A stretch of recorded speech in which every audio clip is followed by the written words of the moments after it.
Bien-aimés dans le Seigneur, bien-aimés qui ne sont pas encore dans le Seigneur, et toute personne qui aura l'opportunité d'écouter ce partage, bonsoir et soyez les bienvenus. Le thème de notre partage ce soir va être intitulé « Conversation des chrétiens d'aujourd'hui ». Bien-aimés dans le Seigneur, ce que je vais dire dans ce partage, c'est quelque chose aussi que j'ai vécu moi-même, donc ce n'est pas une condamnation ou quoi que ce soit.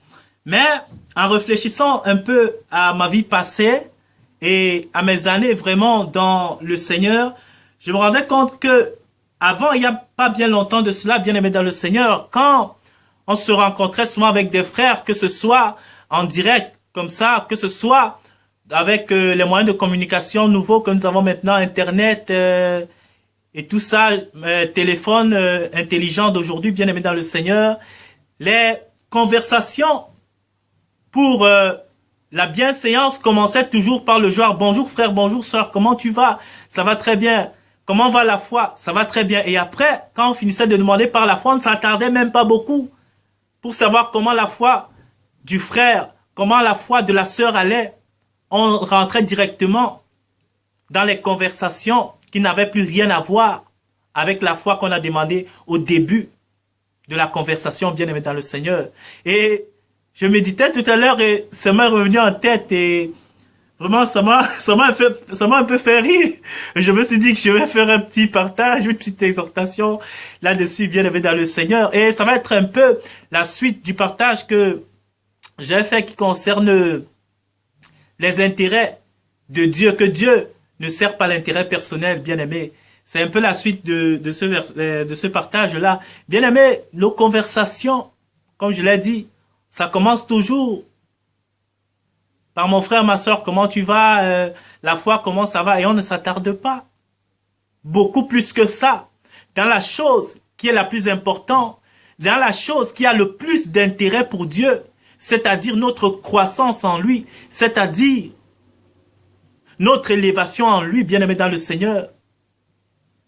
Ce n'est que des demandes de facettes que nous avions l'habitude de faire, je l'espère, et qui pour certains continuent encore à le faire. Dans les conversations ou quand on se voit, ce n'est que pour s'inquiéter des soucis de la terre, des soucis du lendemain. Mon frère, est-ce que tu as trouvé un boulot? Mon frère, est-ce que tu as bien mangé? Mon frère, tu as déjà trouvé une femme pour te marier? Mon frère, comment est-ce que ça va à l'école? Comment tu vas faire pour avoir ton diplôme? Mon frère, et on ne se soucie pas si le frère ou la sœur est en train de grandir spirituellement, si le frère ou la sœur est vraiment en train de marcher dans le chemin étroit et resserré qui mène dans la vie éternelle, qui n'est pas en train de marcher dans le chemin large et spacieux que tout le monde peut prendre, que les païens, les hommes qui ne connaissent pas ce monde prennent aussi, pour mener à la perdition. On se soucie moins de ce que nous soyons totalement ancrés, que nous ayons pour fondement Christ. On se soucie plutôt de ce qui est éphémère, ce qui est périssable, de ce qui meurt, bien aimé dans le Seigneur. Et cela m'a fait beaucoup réfléchir, bien aimé. Ça m'a fait comprendre dans quelle hypocrisie nous étions, ou que nous sommes toujours. Beaucoup d'entre nous n'avons pas réellement le désir, le souci de l'intérêt de Dieu. Nous n'avons pas dans nos conversations avec nos frères et nos sœurs l'intérêt du royaume, bien aimé dans le Seigneur. On les commence comme on l'a entré, mais le plat de résistance, c'est le monde, c'est la chair, c'est nos besoins, c'est nos préoccupations. C'est ce que nous créons, c'est ce que nous redoutons, qui fait l'objet de nos conversations au quotidien, bien aimé, si on se rend bien compte. Ce n'est pas notre souci de devenir la parole incarnée. Ce n'est pas notre souci d'épouser les voies de Dieu, d'être en conformité avec Elohim, notre Père, qui nous pousse, bien aimés dans le Seigneur. Et ça, bien aimé, c'est quelque chose de très dangereux. Normalement, la préoccupation d'un chrétien véritable, la préoccupation pour lui personnellement et pour ses frères devrait être de savoir si lui-même Il est en train de marcher dans les voies du Père. Si lui-même, il est en train d'avoir les yeux fixés sur Christ. Si Dieu est en train de se bâtir en lui, ça devait être ça sa préoccupation. Et que si ce n'était pas le cas, il devrait mais rechercher cette conformité comme il cherche l'argent, comme il cherche à avoir des enfants, le mariage, comme il cherche à se construire une maison, comme il cherche à avoir un compte en banque bien rempli, bien aimé dans le Seigneur. On devait chercher ces choses avec 10 fois plus d'énergie que nous recherchons les choses du monde que je viens de citer. Nous devions rechercher à être comme Christ, avec une énergie démesurée, bien aimé dans le Seigneur, mais ce n'est pas le cas.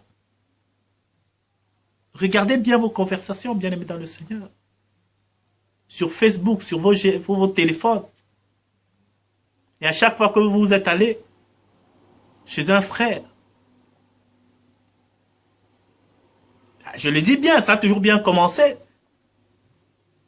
par quelque chose de spirituel. Un bonjour, un bonsoir, comment ça va? Parfois même, commence par lire une parole. Et après, ça dérape carrément sur les choses qui n'ont plus rien à voir avec le Seigneur. Je ne parle pas ici des retrouvailles des retrouvailles de prière que nous faisons souvent, que bon, on sait que de telle heure à telle heure, on va chez le frère à 20 h, on se retrouve là, c'est vraiment pour prier. Je ne parle pas de ça, mais je parle des conversations qui sont hors contexte du dimanche, hors contexte d'un moment de prière.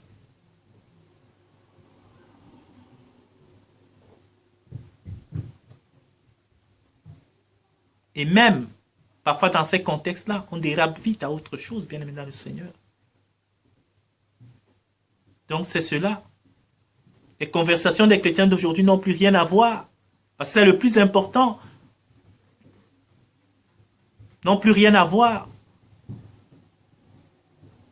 avec le fait de rechercher vraiment Dieu, bien aimé dans le Seigneur. Nous devions nous préoccuper, même pour ceux-là, qui sont nos frères, à côté de nous. Nous préoccuper de savoir si le frère ou la sœur a compris. S'il n'est pas en train de traîner le pas, s'il n'est pas en arrière, qu'est-ce que je peux faire pour aider le frère et la sœur? Si moi-même, au préalable, j'ai déjà compris, si moi-même au préalable, je me suis déjà laissé disposer pour que le Père vienne me révéler ces choses. C'est ce qui devrait être, bien aimé, les conversations des frères et des sœurs aujourd'hui, mais c'est tout autre chose. La Bible dit que c'est de l'abondance du cœur que la bouche parle. Si notre bouche est toujours, tout le temps, à part le dimanche, pendant 2 heures où on va prier, ou 3 heures, ou le mercredi, pendant 1 heure, ou le jeudi, le vendredi, je ne sais pas quelle heure de la semaine, on va prier vraiment. Après, tout le reste du temps, ce qu'on parle avec les frères, c'est concernant comment faire pour gravir les échelons dans le système mondial actuel. On doit se poser des questions pour s'établir, pour demeurer, pour se bâtir des maisons, pour conduire des belles voitures dans ce système, pour se marier selon les coutumes, les mœurs de ce système, pour avoir de l'argent selon les voies de ce système. On doit se poser des questions, bien aimés dans le Seigneur. Ce qui devrait préoccuper le véritable Fils de Dieu en 2016, c'est d'être un avec le Créateur. Parce que quand le Créateur habite en toi, tu deviens un Dieu pour la création, bien-aimé dans le Seigneur. Et cela, on n'a pas la portée de voir ce qu'il en est, bien-aimé dans le Seigneur. Ne voulez-vous pas régner avec Christ, chers frères et chères sœurs? Ne voulez-vous pas?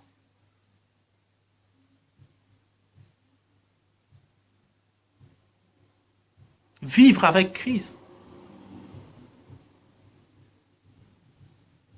Et si vous le voulez, pourquoi ne partagez-vous pas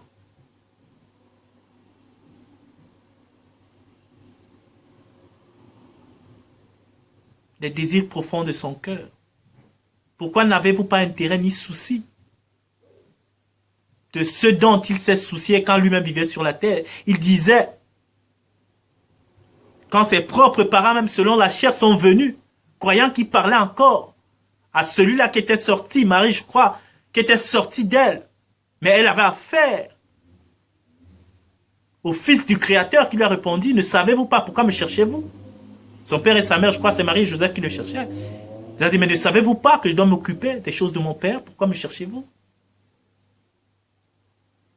Il pouvait lui dire, mais Jésus, c'est le temps d'aller à l'école. C'est le temps d'aller lire tes cahiers. C'est le temps d'aller réviser. Ne savez-vous pas? Jésus, sa seule envie, son seul désir, son seul vouloir, c'était, bien aimé dans le Seigneur, de devenir conforme à son Père, de faire ce que son Père lui avait envoyé faire. C'était ça. Mais aujourd'hui, qu'en est-il dans nos conversations, bien aimés?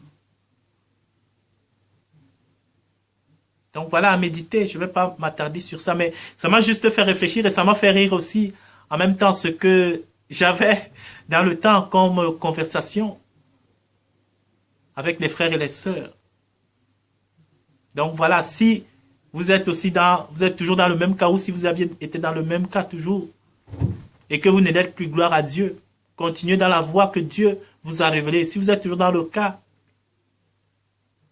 que quand tu regardes ta vie passée, à chaque fois que tu t'es rendu chez une sœur, un frère, vous parliez d'autre chose que de Dieu. Si sur Facebook tu regardes, tu vois toutes mes conversations, ici vraiment, Dieu n'avait rien à voir dedans, où on a bien commencé par Dieu, après on a dérapé. On a commencé, si on a parlé 1 heure, on a parlé de Dieu de 5 minutes, après on est parti sur autre chose, sur un autre délire. Comme on dit, il faut se poser des questions. Et se réaligner dans les voies de Dieu. Donc, c'était mon exhortation ce soir. Soyez bénis. Merci d'avoir pris de votre temps pour écouter ce partage et à la prochaine.